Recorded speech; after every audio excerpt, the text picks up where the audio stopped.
Alors, bienvenue chez moi. Aujourd'hui, je vais vous montrer comment fabriquer un savon à base de lait de chèvre.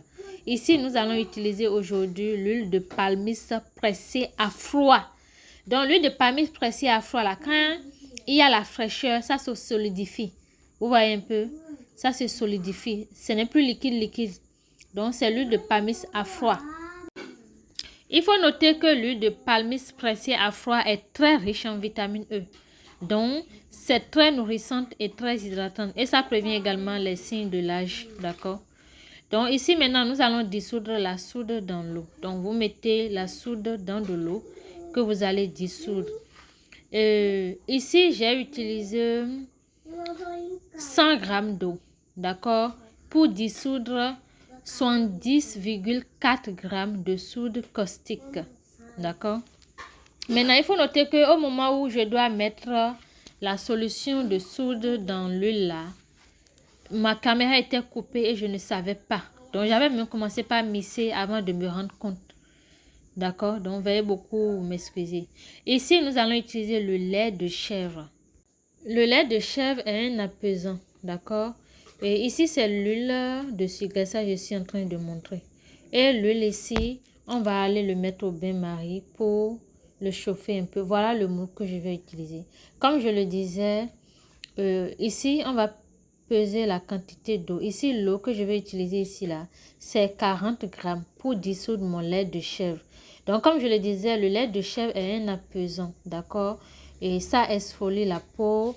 Ça permet également de lutter contre les signes de l'âge. D'accord? Ça contient également la vitamine A, la vitamine B12, la vitamine B6. D'accord? Donc, je l'utilise ici pour toutes ces propriétés-là. Donc, pour bien nourrir la peau, quoi. Apaiser la peau. L'exfolier en profondeur. D'accord? Parce que quand la peau est exfoliée, la peau paraît encore plus jeune. Vous comprenez, non? Donc, c'est pour ça qu'on lui confère également les propriétés anti-âge, anti-rides. D'accord? Donc, vous allez mettre le lait de chèvre là dans l'eau et vous mélangez correctement pour dissoudre le lait de chèvre. Je ne vais pas mettre ça en poudre dedans pour éviter les grumeaux. Donc, comme je le disais, au moment où je mettais la solution de soude dans les huiles, ma vidéo était coupée. Ça m'a fait tellement mal, mais bon. Donc, quand vous mettez la solution de soude dans l'huile, vous mélangez. Vous mixez. Ça va vous donner une consistance comme ça. Au moment où vous voyez que tout le mélange est homogène, c'est en ce moment que vous allez ajouter votre solution de lait de chèvre. D'accord? Quand vous mettez la soude dans l'eau là, il faut patienter que ça se refroidit. D'accord? Et la solution de truc là aussi. Quand vous chauffez l'huile pour le faire fondre, il faut également patienter que ça se refroidisse. Donc, les deux à 40 degrés déjà, c'est bon. D'accord? La partie là qui s'est coupée, ça me fait mal, mais je vais me rattraper prochainement. D'accord? Donc, vous allez bien mélanger. Je pense que la vidéo est un peu longue. On va faire partie 1, partie 2. D'accord? Vous mélangez correctement. Vous allez me demander, mais la trace n'est pas vraiment franche. Mais pourquoi j'ai arrêté? J'ai arrêté parce que mon truc là, comment on l'appelle? Le parfum que j'utilise ici là, mon parfum accélère la trace. Quand je mets le parfum dedans, rapidement là, mon savon devient épais. C'est pour ça que j'ai attendu comme ça. Ici, c'est l'huile de sucre. Ça, je suis en train de mettre. D'accord? J'ai mis l'huile de sucre et vous mélangez correctement. L'huile de sucre ici, j'ai utilisé 28 g d'huile de sucre. D'accord? Il faut noter que au début de ma préparation là, la quantité de trucs là, ici c'est mon parfum que je suis en train de mettre. D'accord? J'ai mis mon parfum à 12 g. D'accord? 12 g de parfum. Vous allez voir que quand j'ai mis le parfum là, en quelques secondes seulement, mon savon est devenu très épais. Donc, c'est ce que le parfum l'a fait. J'utilise le parfum mûrier sauvage. D'accord? Et que je mélange également avec calendula. C'est les deux là que j'utilise. Donc, vous allez voir que ça s'est épaissi automatiquement. Vous voyez un peu, non? Vous voyez? Donc, je mélangeais pour pouvoir bien homogénéiser. Donc, vous mélangez correctement pour bien homogénéiser. Ok. Donc, l'huile ici pour notre préparation, l'huile de palmiste que j'ai utilisée de façon générale ici, c'est 400 grammes. 400 grammes d'huile de palmiste. D'accord. J'avais déjà donné la... Le lait de chèvre ici, j'ai utilisé 20 grammes. Lait de chèvre, 20 grammes. Oh ouais, non, c'était déjà épais. Donc, mon moule là, c'est la première fois que je vais utiliser ce genre de moule. Donc, j'avais peur que le savon coule et j'ai mis scotch pour attacher.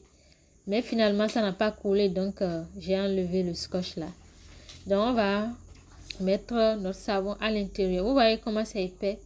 Donc, il faut noter qu'il y a certains parfums qui font truc là, qui accélèrent la trace. D'accord? C'est pour ça que quand on fait les savons là, quand vous êtes habitué à faire les savons, vous allez savoir que ce parfum, quand je l'utilise, ça accélère la trace. Et là, vous savez comment mélanger au début, quoi. Vous comprenez un peu? Vous voyez comment le savon était, non? Le savon était déjà très épais, mais c'est pas difficile à mouler, non? Peut-être dans la vidéo, vous pouvez voir que c'est difficile, mais c'est pas du tout difficile à mouler. Donc, j'ai mis mon truc là. Comment on dit même? Le savon. Donc, vous mettez votre savon dans le moule. Donc, quand c'est comme ça, là, quand ça vous arrive comme ça, avec le parfum que vous utilisez, ne vous inquiétez pas. Quand vous mettez, il faut seulement tapoter le moule pour que ça puisse bien aller en bas, quoi. Vous comprenez un peu, non? Donc, filmer et faire truc là, des fois, moi, j'ai la paresse, quoi. J'ai la paresse. Sinon, j'allais envoyer la vidéo là depuis, mais j'ai fait ça tardivement, d'accord? Donc, pour pouvoir bien arranger mon savon, j'ai dit, bon, je vais enlever tout là parce que le savon, bon, je ne vois pas comment ça peut couler, hein, parce que c'est un moule que j'aime tellement. En fait, c'est la transparence, j'adore, quoi. Et c'est la première fois que je suis en train de faire le savon dedans. Donc, je l'apprécie. Donc, vous mettez votre savon et vous ajustez correctement. Donc, on va se retrouver dans la partie 2 où je vais vous montrer comment faire la deuxième couche. Donc, quand vous faites le savon là comme ça, vous déposez, d'accord? Et vous préparez également la deuxième couche que vous allez ajouter après, d'accord? Là, même si le savon n'était pas dur comme ça, n'était pas épais comme ça là, avant même que vous n'allez faire le second, ce sera déjà sec. Le rose sera déjà sec. Et vous allez couler l'autre là facilement. Maintenant, c'est pas que vous allez attendre jusqu'à ce que le savon soit dur avant de couler la deuxième couche. C'est pas comme ça on fait. Vous coulez, vous déposez. Et vous allez commencer par fabriquer le second. Vous voyez un peu? Donc, quand vous allez finir de fabriquer le second là, le rose de ceci sera déjà un peu bien sec façon. Je ne sais pas comment je vais vous expliquer. Mais ce ne sera plus poto quoi. Ce sera ferme. Et là, vous allez couler votre deuxième couche. C'est ça. D'accord? Donc, nous sommes déjà presque à la fin. Hein. Donc, on se retrouve dans la deuxième vidéo pour faire la deuxième couche. D'accord? Si je dis je vais mettre tout, la vidéo sera trop longue.